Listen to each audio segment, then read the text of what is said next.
How many of you are from Armenia? How many of you are from elsewhere? Cool. I'm from elsewhere. My name is Barrett. I live and work in Tbilisi, Georgia, just north of you. I work for a small Georgian non-profit called Jumpstart Georgia. Has any of you heard of Jumpstart? You don't count. Yeah. So many of you are here, and maybe you're asking yourself, like, why should I listen to this guy? I don't even know Jumpstart or where he's from, or what he's about. So I'll give you a quick. I'll introduce Jumpstart for a few minutes, and then we'll go on from there. I wanted to kind of set the ground rules for the discussion and participation. Basically, what I would like to happen is that if somebody has a question throughout the discussion, so please, there are two microphones on the left and right side of the seating. And if you have something that is bothering you or that you really want to know the answer to, please don't hesitate to walk up to the microphones and ask your question. I prefer that. I prefer that you ask what you need to know, and hopefully I'll be able to help you by answering that question. So that's how I would like to do it. I'd actually like to sit down here, but the cord's not long enough. So a little bit about Jumpstart. Jumpstart is a small nonprofit organization based in Tbilisi, Georgia, but we work with organizations all around the world. We started our work back in 2009 as a mapping organization of all things. But today we are not a mapping organization, though that is a significant part of our work. You may remember back in 2008, during the war between Georgia and Russia, if you looked at Google Maps, Georgia was this big gray spot without any roads or streets. After that, that seemed to become a significant obstacle for many things that other countries take for granted when you're trying to measure the geographic things like where are femicides happening in the country? Are there any clusters? What is the geographic distribution of X or Y? Different types of statistics. How do we map violence against women and make it meaningful? We couldn't do any of those things, and so we spent about a year setting up community mapping throughout the country. And by the end of the year, we had collected street data for almost the entire country. We packaged it. We gave it to OpenStreetMap. We gave it to Google. We gave it to Nokia. And all of a sudden, about a year later, or less than a year later, Google imported that data into their API, and people could begin to use it, and it was seeded. And from then on, you guys know the story, I'm sure. You can now travel to Georgia and see the streets and use the maps, and civil society can take advantage of this data in easy-to-use ways that the online Google tools or other tools make possible. But in 2012, we're like, okay, what do we do now? And basically, we thought long and hard, and there's something very interesting about mapping data. When you look at a map, it's very easy to understand a lot of information very quickly. Does that resonate with you? Does that make sense? When you look at a map, you're consuming an extraordinary amount of information in one go, and you may not even be conscious of it. You're looking at how things are distributed geographically. You're looking at perhaps the difference of electoral votes by district. And where those cluster. There's so many things that maps enable us to see very quickly, and we do it almost unconsciously because it's so easy. And that really struck a chord with us and our team. We thought, there's so many issues out there that are so important, yet people don't know about them. And why don't they know about them? There's research, right? How many of you have worked with a nonprofit organization at some point? How many of you have probably worked on a project that ended in a report? How many people do you think actually read that report? Probably very few people, right? That's a real problem, right? How do you put that information in people's hands? How do you get people want to care about the issue? It's not enough to write a report. And we felt very strongly about that, and we thought we could make a difference in that area. So we started to communicate data. We started to read all the research. We started to look at all the survey data that was being published. And we started to say, what are the stories here? What's important for people to know? And how do we start to communicate that? So we created just a basic content management system called Barrett. You don't need to know anything about the system. But what you need to know, really, is that... Let's see if I can... What you need to know is that it's where you can find a lot of the stories that we've worked on in the past. Stories are the things that people care about. People don't care about a long SPSS or a huge SPSS survey data or Stata or R. They don't care about that. They care about the stories that touch their hearts, right? So all the work that people do, it really, no matter how much data is involved, ultimately needs to translate into a story that's actually going to reach people to make them feel something, to make them care. And that's ultimately how we like to start a lot of our stories is, we think this is important, but why should people actually care about it? And then we start to work backwards. What are the questions that people may have? How do we start to answer those questions? What data exists out in the landscape of data about this issue? You know, does the government have data? Do civil society organizations have data? Does multilateral organizations such as the United Nations or World Bank or OECD have data about a particular issue? And then ultimately, what is that data saying? And what does that data mean? What is the story there? And then how do we start to then communicate that data? Does that data answer the questions that people really care about? That's really what's important, is answering those questions. You can see here there are a lot of different types of stories, and we use technology to do a lot of those things. You can see here, this is just a simple infographic, but this was hugely popular. This was published a couple weeks ago. Basically, we did a Freedom of Information request, and we requested data about which cars in Georgia were speeding, right? And then we also got a list of how many of those types of cars were registered, so we can sort of normalize or contextualize that data. And then we can just communicate it. And in its ultimate simplicity, though, this answered a question that really resonated among society, which was basically what types of cars. And by saying that, the implication is what types of people tend to speed. And we can see here that the more expensive cars, of course, do. Now, it's one thing to say anecdotally, like we know that, right? People with a lot of money buy cars, they don't think they need to follow the law, and thus they speed because they don't really feel that they're accountable to anyone.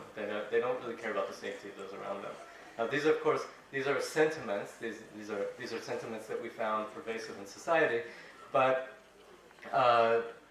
now we have the data to actually underscore that and show that, like, people who buy Porsches, 83% of all registered Porsches have received tickets for speeding in the last year, and that's pretty impressive. So we can start to look at the sort of types, and I think for insurance companies this would also be very interesting if they wanted to actually charge people by the risk that they pose to society and themselves. So this is another story that we did related to the housing market in Georgia. Where can people actually buy a house?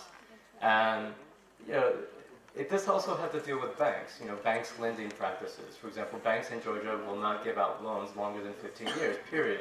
So that really limits what people can afford if they don't have money saved up to buy outright a house. But we also wanted to make this story engaging. We wanted, you know, what is the real estate market for people like you, right? Answer that question. And people could answer that. They would enter in, you know, what type of house they were interested in, and what type of salary they were, or how much of their salary or income were they able to put away monthly. And then they would be able to see, for example, you know, the lighter the color, those areas were more accessible for purchase. The darker areas were more inaccessible, and oftentimes when people entered in, you know, a smaller income but a higher flat area, obviously a lot of these areas just became simply inaccessible. Especially keeping in mind the basic minimum living wage and just the average income of Georgians, which tends to be quite low across the board, though that is slowly, very slowly changing. Now, what's interesting here is we got the data by scraping websites. Basically, we wrote some software that went out to real estate websites, and we gathered this data for over a year before we decided it's time to start to analyze it and see what the data says. And then after the analysis, we were able to draw these conclusions in addition to looking at the bank practices and tell these stories. And so a lot can go into what's seemingly a very simple, like colorful story. A lot can go into these stories, and they can take actually many, many months behind the scenes.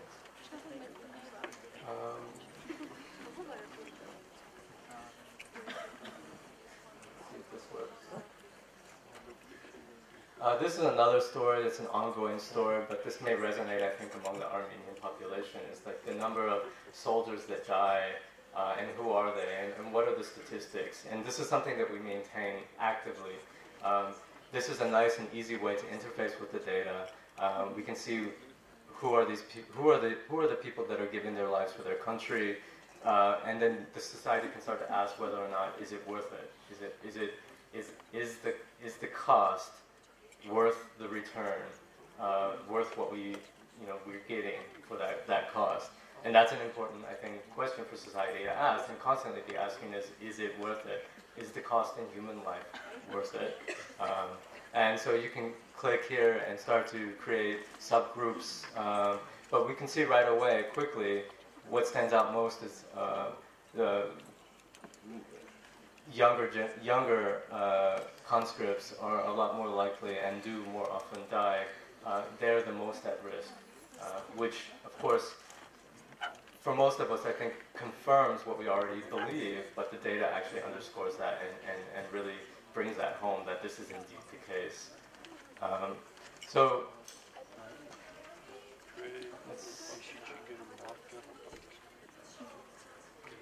So you can take a closer look at a lot more of our stories that we do and that we'll continue to do in the future at Peradi Info. And just a quick note, Peradi in Georgian means in color or colorful. And so Peradi Info means colorful information or information in color, as opposed to in black and white. And we thought that this was very important because we want information to resonate among people. We want it to stand out. We want people to engage with it. And this is an important concept at Jumpstart, and one that we hope many other organizations begin to adopt this practice, because the work that we're doing is so important. But all this good work doesn't happen without a team, and this is our team. Now, I'm conspicuously absent from that photo, but I'm right here, so I can kind of say hi. But you can see, like, we're a diverse team. We're mostly Georgians, but we also have a number of international co-workers, and they all bring a diverse background to the issue. So actually, it looks like my time's running out. So we're a team of 3 developers, 3 designers. I'm half a developer, but I'm director now, so I don't have much time for that. But we come together and we work on telling these stories. But I think what's most important, really,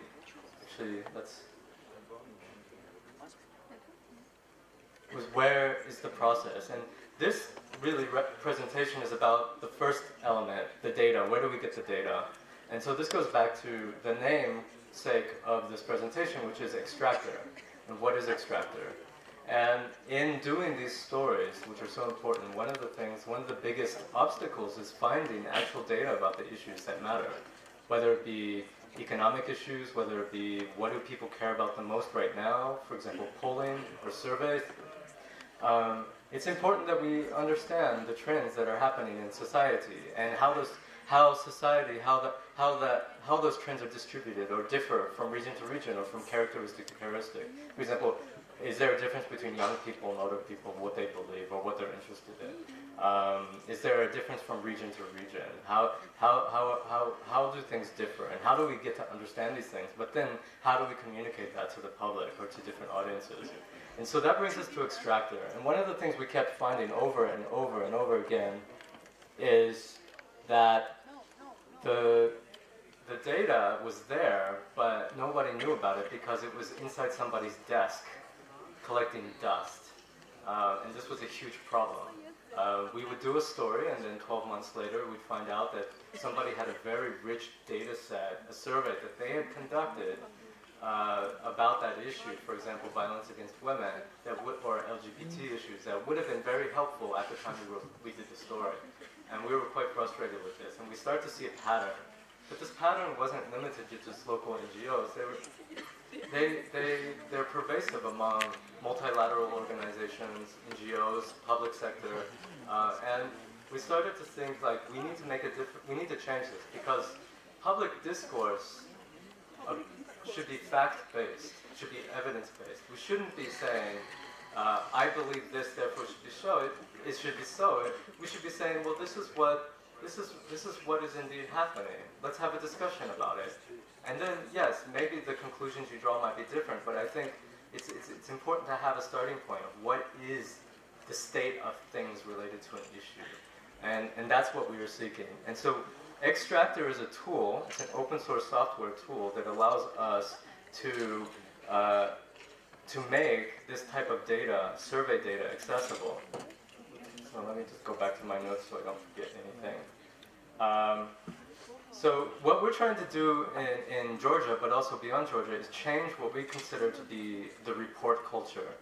People spend a lot of money on implementing a survey, and all of the only thing the public ever sees and has access to is a few lines that are quoting the data set, and that's it. And then the data disappears into the void of where data sets go, and nobody ever sees that. Well, there's some inherent problems with that, and I think you'll all agree. How do we know that's true? You read a report 5 years after it was written, and you say, well, how do I know that's true? How can I verify that? I'm a journalist, I'm a public analyst, public sector analyst, or I'm an economic analyst, or whatever type of research you're doing, and you want to know whether or not that's true. It's important to fact check things, and we can't just take these things at face value. So we need to, that data, the raw data that underlines these statistics, need to be accessible to the public. So what we found, though, is that the majority of organizations, they never mean for that data to see the light of day. And it's not that they don't want to, it's that that's not a culture that they're used to. And we need to change that culture.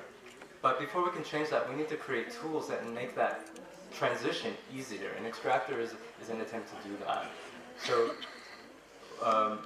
what we're asking for every survey data is that when you do survey data, that you make publicly available the methodology behind that survey, especially the field work, the sampling, everything related to that data, that the raw data is available in an open format. Right? You don't, just because you say here's an SPSS file doesn't mean that people can access it. Right? If we look at what the cost of SPSS is, and I think I did that for you.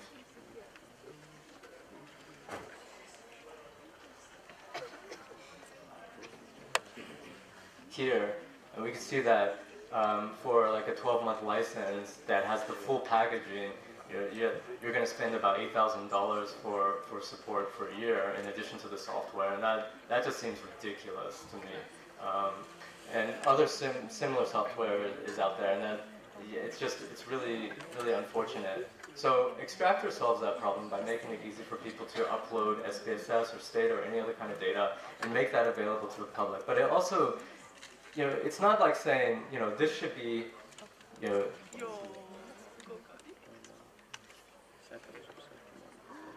should be in this format, which is also inaccessible. just because you have the SPSS data file out there doesn't mean people can actually use it, right? No, who can sit there and parse the R code and start to use it? As a journalist, as a person, as a civil society activist, most likely you're not going to have the capacity to do this. And so we wanted to reduce these obstacles for the public. And Xtraktr does just that. When you upload a data set, what's really awesome though is that, for example, if we look at the Caucasus Barometer, which includes Armenian data as well, take a look at it, you can see right away that all this information, the methodology, which I didn't add, but it should be there, and the code book, and the reports and all the metadata are available, easy to find, that are related or tied to the data. It makes it very simple for people to access it. But even more so, we could take a look at, for example, something like employment, right? And we can start to see that what are the most important issues facing the country. That's one of the questions out there that might be important for society to know. And what does that really mean? And we can see that unemployment, of course, is very high, and we can see that right away. But we might also want to be interested in, like, for example, how is that distributed geographically? And you don't have to know about maps and things like that. You can just click, say, I want to know what these two variables look like together. And we can look at a map, we can see, we can jump to different areas, but we can see how, you know, each answer is distributed geographically, and it makes it very simple. And so what we've done is reduce the barrier to access to this type of survey data. In addition to that, what we've also done is we started providing the best practices for the organizations we work with, because we noticed a consistent number of things that are happening in these organizations. When they first hire an organization, a social science organization, to implement a survey, they don't include in the contract that they should actually own, in the end, the raw data that that organization collects. So we found that many organizations actually don't have the rights to their own data, that they just hire this organization to collect. That's a huge problem. We need to stop that. Another thing is that the data is really messy, and oftentimes the data is inconsistent. In one language, one question asks something completely different than in another language. That is a real problem. We see this very often, which can actually impact the conclusions that these organizations are drawing. And oftentimes, the organizations have simply lost the data that actually collected. We talked to a number of organizations that collected data 5 years ago, and we asked them where the raw data was, and they're like, I don't know. They contacted the organization that collected it, and they said, we don't know where it is. So what do you do with the report then at that stage? Well, you can't really use it because you can't verify the data. You have to take it on faith. And, that's not the business we're in. We're not taking things on faith. We need facts, we need evidence to tell these stories. So that's a real problem. So we're working with organizations to do that. So I'd just like to say that, you know, Xtraktr, anyone can install their own version of Xtraktr. The code is on GitHub. If I can find it. Here's the code. You can download it. It's a Ruby on Rails application. We use Ruby a lot. It's simply our sort of toolkit of choice for larger applications. It has a MongoDB database, which is, I know for many of the techies out there, this might be interesting. Everything you need to install it is out there. UNICEF hired us to create a data portal for themselves for a lot of the very reasons that I mentioned. They wanted to start to change their culture of sharing information. And I wanted to show you an example of how Xtraktr is being used among UN agencies to share data, and now make that data accessible to a large number of audiences that can start to tell these stories and make a difference among society by having an impact. Now, putting the raw data out there doesn't mean that people are going to understand what it means, but what it does mean on Xtraktr is that journalists, the people that are good at telling stories, now have access to the data that they need to tell the stories, and that's a huge obstacle that we've really reduced. Xtraktr also makes it very easy to translate data into any number of languages that you want. that's a real issue. A lot of times data is only published in one language, and we see that also as an obstacle to communication. So if we take a look at, for example, UNICEF, their data, if we, I don't know, if we pick a data set like this one, we can see that also that it's translated into Georgian, and Xtraktr is a framework for translating survey data into as many languages as you want, very simply using a framework that we were quite happy with. In addition, and finally, it's important that we communicate information, data that's important for people to know to a wide variety of audiences with different capacities. Now, Xtraktr itself makes it easy for journalists to access and ask questions and get the answers to those questions using the data. But it's important that people who are more advanced also be able to do that same thing. And you can download the raw data in a variety of formats. You can download it in SPSS, though hopefully you're using something like R, which is open source to analyze your data. But if you're not, or PyData, or whatever platform you like. But you can download the data in CSV format, in XLS, X format, in R format, in Stata format, and in SPSS format. So that if you're a social scientist and you want to delve in, that data is also allows you to do more advanced analyses, such as regression analysis and more complex modeling. In addition to that, it also has an API. And the API is pretty well developed and allows you to create interactive visualizations such as the ones that we create on Info based off the data. So when the data is updated, your visualization can also remain up to date. So that's an interesting add-on. So we really wanted to speak to a large number of people and users to ensure that survey data is accessible as possible for their needs, and so that the public, in the end, can begin a public discourse that's based in fact and not rumor and not hysteria, but in a logical, rational way, have a discussion so that hopefully we can improve the society in which we live. So ultimately, Xtraktr, what we see and what we hope is that it helps us lead to a culture shift in how data is shared with the public and how information is communicated with the public in a more accessible way. Thank you.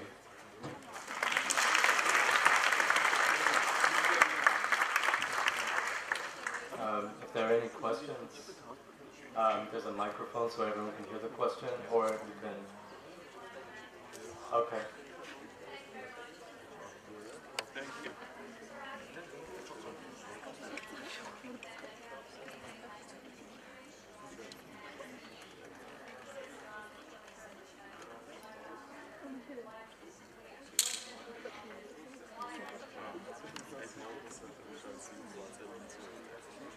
Okay, so the question...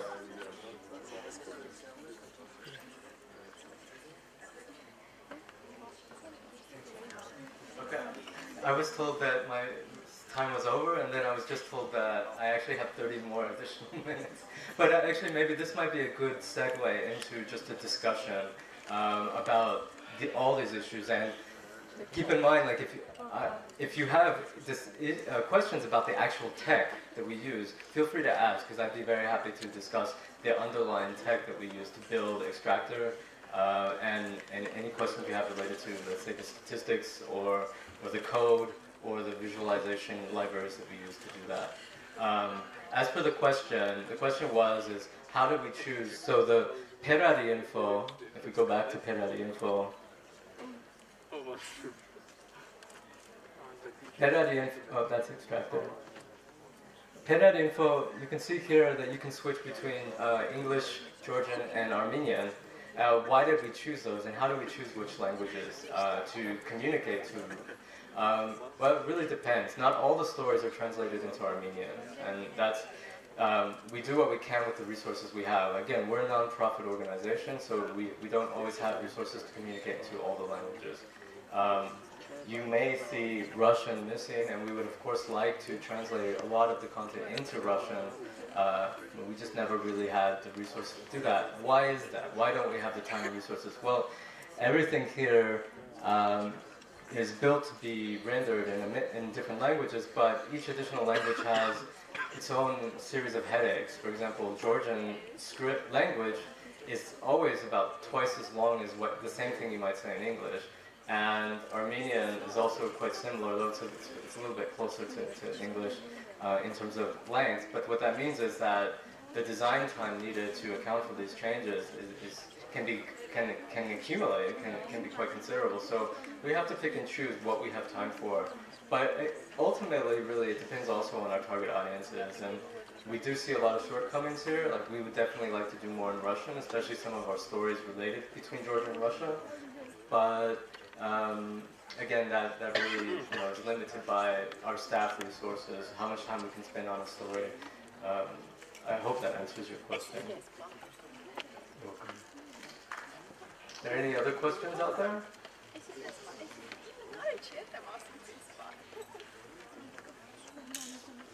Thank you for your presentation, Eric. I remember we were talking last year, and you have grown really very fast. Thank you for all your work. I'm enjoying it. I have the one question regarding the feedback you get about your work. I assume you are monitoring your work and who is using it. So I would like to know which segment of the society is using it. NGOs, policymakers, just population. And the second question is, can you recall any success stories of your work being used by policymakers or NGOs? Thank you. Those are excellent questions. Unless you measure the impact of your work, it's really, it's almost a futile process, like throwing a dart in the dark in a room where you've been spun around 3 times and you don't know where it's going to go. What's the point? You need to know whether or not your work is effective and create feedback loops into how you communicate so that the next time, if you're off target, you can get closer to target. So far, our main demographic, and again, the technologies that measure demographic consumption in the West are much more sophisticated than we have in Georgia, but using, unfortunately, the only tools we really have are Facebook demographic data and insights, and Georgia is really a Facebook country in that regard. We're quite that's basically our source of demographic consumption, and it's younger professional women that are the main consumers of our content, but policymakers consume our content quite readily, as well as the society organizations and multilateral organizations, which is one of the main reasons why we publish in English as well, because it's important that these stories that resonate beyond the country as well, because oftentimes pressure points are not as effective from inside, but external pressure points can have a huge impact on policymakers making decisions or changing their modus operandi regarding a specific issue. For example, we recently did what we call a micro-campaign on road safety. Now, road safety in Georgia is a big issue. I don't know what the stats are in Armenia, but in Georgia, the number of pedestrians and people who die in car accidents are 33% higher, or about 1/3 higher in Georgia than they are in the rest of Europe. And the question is why? Well, there are a lot of reasons why, but in a pre-election period that seems to have been 4 years long, we see a lot of unwillingness to really respond to any kind of policies that are going to make people a little bit uncomfortable, make them have to change their behavior. It's kind of a free-for-all, and we see this as a contributing factor. But back to the campaign, like how do we have an impact? Well, we started to approach using the data in a collective impact model. So what we do is we reach out to a large variety of organizations that are interested in safe roads, in Partnership for Road Safety, the Road Alliance, Road Safety Alliance, IARPEC, which is a pedestrian rights organization in Georgia. And we said, look, Jumpstart could do this alone, or we could partner all together and maximize our impact by coordinating a campaign in which each of us play to our strengths. And Jumpstart, of course, can bring the data to bear on the issue effectively. And so we used our design and data skills and set up a campaign with hashtag, social media campaign, that was picked up where we created an editorial calendar, and basically over the span of 2 weeks, we really bombarded society from through a whole number of channels with the information and data, but also with the ugliness that surrounds, cars and the incompatibility of cars and pedestrians. And what happened was that this was really picked up by TV, by news stations, and ultimately this led to a number of protests and rallies and petitions that led to a meeting with Parliament, which happened actually 2 days ago, and I was unable to attend that because of a number of obligations. But I like to think that when we talk about changing policy, really what works. It's not just like I said, like the data by itself isn't going to make a change. A report isn't going to make a change, but it's the communications beyond that. And so we often see our work as 2 stages. What does the data say? What is the research? And then the part that actually makes a difference is how do we communicate that to the public? How do we engage the public? How do we get the public to get pissed off or involved? And then how do we create a channel for them to act on that emotion? We have to channel that. We have to do that. And so data and the technology we use is really oriented towards that. And so we see that all these technologies, and I'll talk a bit more about that tomorrow in depth, about all the technologies Jumpstart uses, from the programming languages, and the statistical analysis coding that we use, and how that comes to bear, not just for its own sake, which is cool. Trust me, we're all geeks at Jumpstart. But what's more important is what it means and the impact of that. And I think we're all sensitive to that here, right? We're all trying to create a different world, whether it be making it easier for people to, wearable hardware that makes our lives easier, or whatever it is. All these things make a difference. We just happen to work in this sector, in this sphere, and we think that that's ultimately the most important part for us.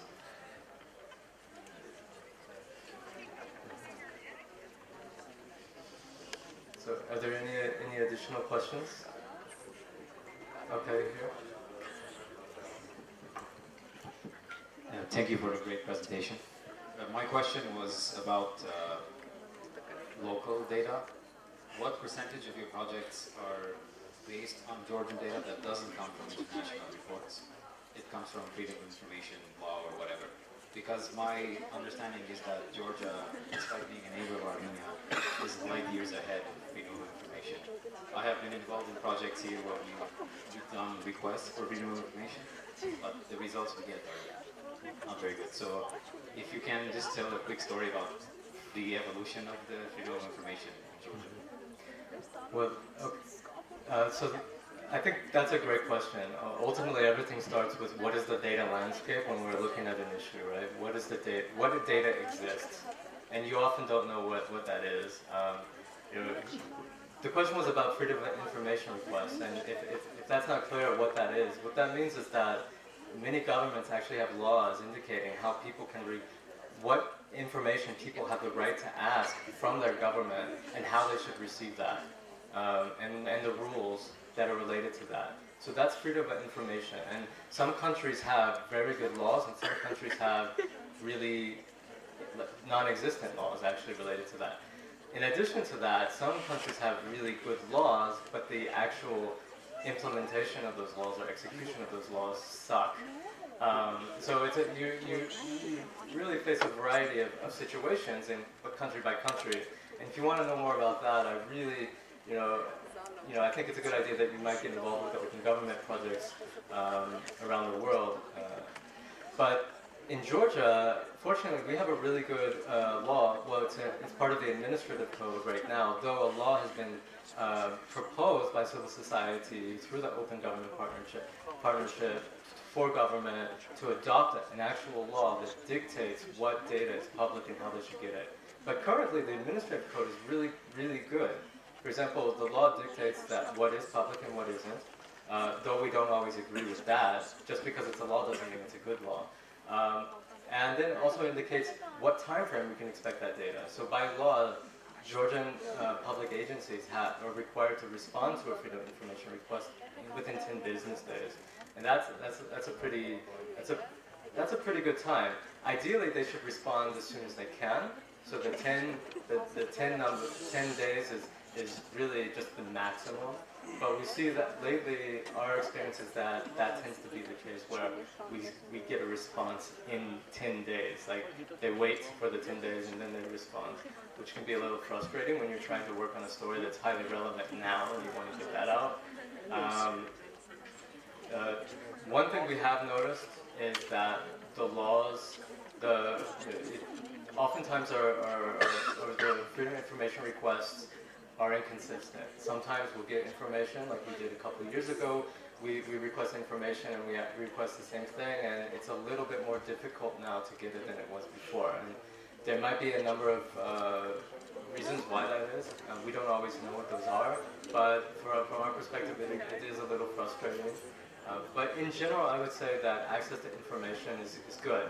That being said, I would make a caveat that when it comes to real data that sheds light on power, right? Who has power and who doesn't, and how that power is used to influence decision making, that become a little bit more murky. For example, it used to be Transparency International Georgia, and I used to work for them as a disclaimer back in 2010. But a couple of years ago, they scraped, and we helped them get started with their scraper. They scraped the company registry database, and they connected that data and compared it with party finance data and public tender data. And you can think about this as like one of the main trifectas of data relationships that can shed light on corruption, right? You could say, for example, and as was found out, that oftentimes the owner of a company would donate a large amount of money to a political party.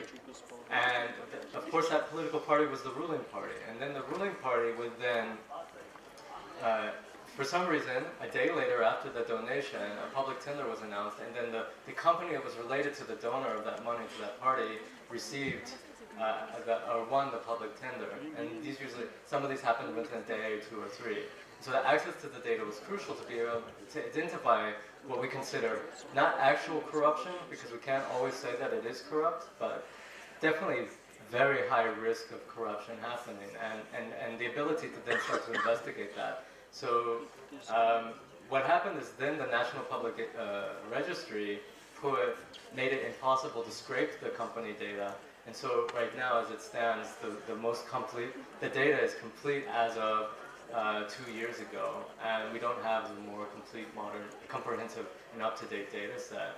So we often see that, also the freedom of information laws affect direct public agencies, but what we see the Georgian government doing is creating a lot of quasi-legal public agencies, or agencies of public law, that fall outside the scope of the freedom of information laws. And so when we request survey data, or we request actual data or crime data, a lot of times, they say, oh, we can't give it to you because it's this agency that actually handles it, even though they get it directly from the government, and then we don't have access to it. So there's some issues there that need improvement, I would say. But overall, I think Georgia has on paper at least really good laws, and most of the time the implementation is pretty good.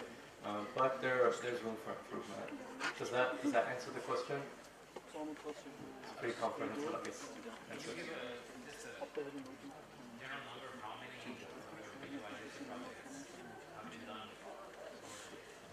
Most of them start with Georgian data, though not all of them. I mean, some of them are for fun. Like we'll do like holidays. Like, does Georgia have an inordinate amount of holidays compared to other countries? And in fact, it does.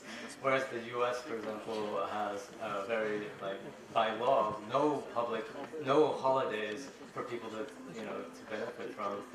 So that's really interesting. And that was just a fun project we did. We also did.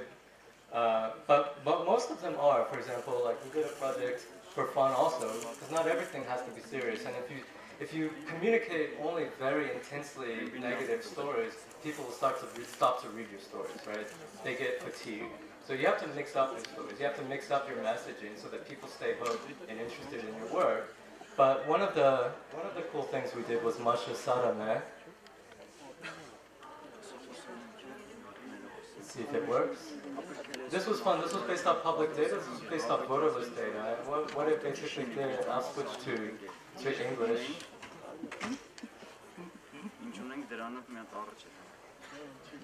You could type something like Ivanishvili, and you could see, okay, the distribution, like who has that last name. You can see how that family name is distributed across the country. You can see how currently living people in the voters list, where they're from, or how the frequency of people with their name has changed over time. Now keep in mind, this is a snapshot. This isn't actual time data. It's the voters list at one period of time, but it's still quite interesting, and you can do a lot more with it. So this was actually one of our most popular things. Most of our data is local. We work with local civil society organizations, but we also pepper that and contextualize that data with surveys and other data from multilateral organizations, because oftentimes just saying like this is the case in Georgia doesn't make sense. You have to put that in context, right? You have to say this is how Georgia compares to other countries vis-a-vis this issue. For example, road safety or pedestrian fatalities in Georgia. You can say, well, what does that mean? If you have an absolute number, but then when you put it in perspective to another country that has good road safety laws, you can see really how bad it is. And the fact of the matter is that these laws are all preventable in the end by good policy practices and enforcement and education. But most of our data is local, and we actually actively work with organizations to collect better data, and then to use that data more effectively to communicate it, especially survey data. And we really encourage organizations when they communicate their data, to communicate it in a way that's going to have an impact. I mean, one of the things we did 2 years ago, let's see if I can remember, just Tana so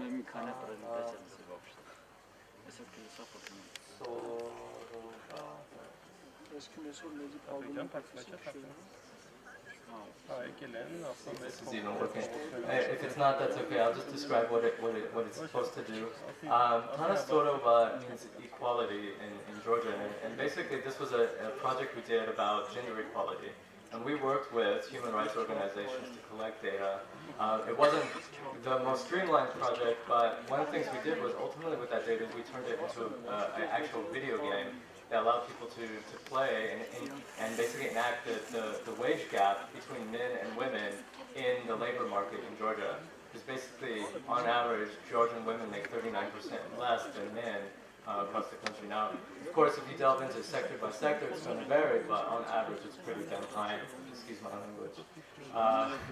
But it's pretty high. And then how do you make people care about that issue, right? A lot of times people say, well, that's just the way it is. But we created a video game. We created a number of ways to interact with that data. But ultimately, that was the beginning of Xtraktr, was we actually made that data available for people to explore in its raw sense, and by exploring single variables and bivariables or two variables, and then visualize that data. And going back to Xtraktr, you see here that once you find, I can't see, but once you find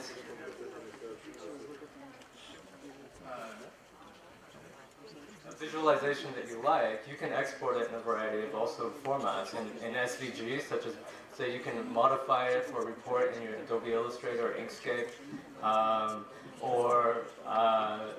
or ping, or just download the raw data. So the idea really is that, and this project led to some actual engagements with policymakers, and I think it was pretty good. But the video game was a lot of fun, and so data doesn't always have to be so dry. You can do performance data communication. You can do video games. You can do infographics. But you can do GIFs, which were hugely popular recently. And everyone is probably familiar right now. GIFs are super hot, and people love to share them. So if you have some data about an issue. Let's see if I can find it. some information that you want people to share and use. Well, okay, so you have the data, but then how do you package that? How do you communicate it? Well, you can. I think the interwebs are not my friend right now. So, but we've done GIFs and animations and interactives and you name it, and we'll continue to do that depending on who our audiences are and what works.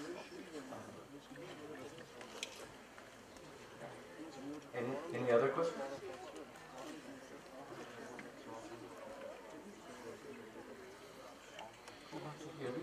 Okay.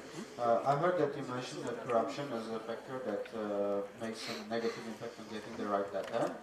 Can you think of some major other factors in Georgia, Armenia, and maybe some other countries where you did your researches that have this negative impact on getting the right data that hinders the process? I would qualify that first. I would say that in Georgia, it's not, these obstacles to the data are absolutely legal. So that in technical sense, it's not corruption. But just because a law exists doesn't mean we shouldn't challenge that law because it's not a good law. And I think that's very important.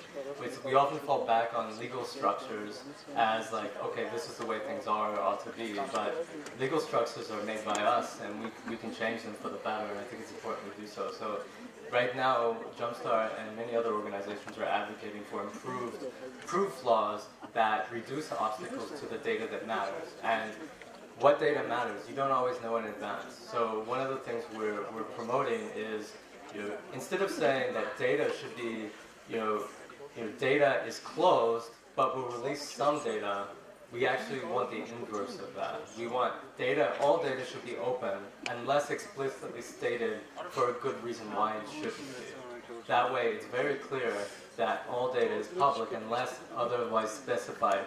And it should be clear who specified why it isn't public and why it's not public. So that's kind of our approach to it. We understand that there are some reasons why certain data shouldn't be public, but it should be clear why that is the case, so that we understand and it's part of the discourse. But when you have data that's crucial to transparency or crucial to the public's right to know, that impacts their decision making, that impacts their lives, on a number of levels, on a day-to-day basis, then it's important for that information to be free, accessible,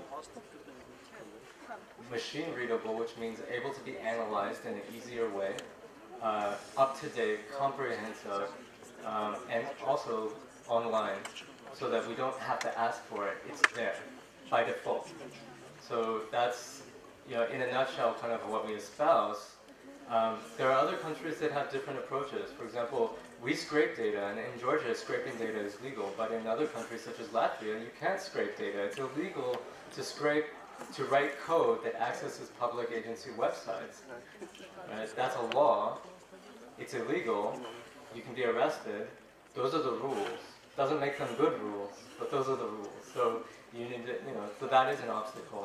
And each country approaches this differently, and each country has civil society and activists that push the boundaries on these issues differently and more effectively, some less effectively. Some societies are more motivated, some are less motivated. But the value of open data, though, isn't just for social impact. As many of you know, many of you are entrepreneurs, you're techies, and if we look at recent data, the value of open data extends well beyond just the humanitarian or human rights sphere. Economic development can be, open data can have a huge multiplier effect on economic development.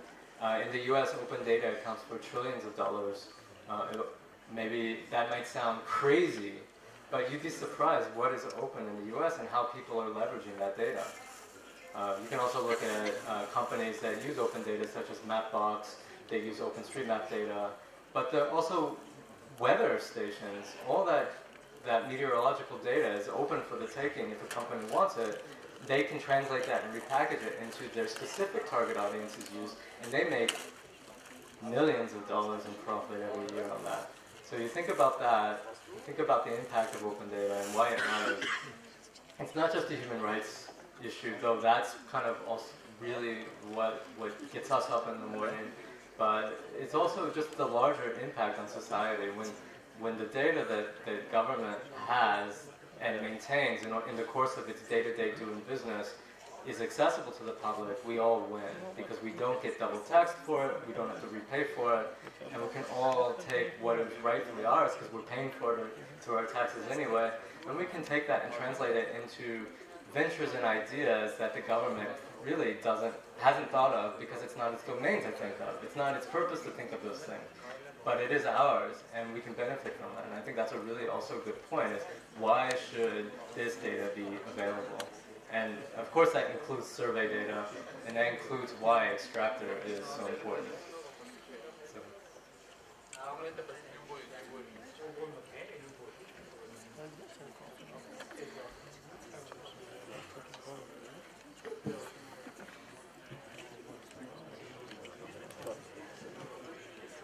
Thank you for the great presentation and also the discussion. I guess a tremendous problem and a challenge for researchers and also policymakers is sectors we show how the recommendations and solutions are sustainable. So my question is, how do you follow or maybe you cooperate with organizations having public and state cooperation? The question is it's important that projects and data projects be sustainable, and how do we partner with public and private institutions in that regard? And unfortunately, the presentation is over, the time is over, it's time for somebody else to take my place. But I would be happy to answer that question and any others afterwards outside the conference room. So thank you very much.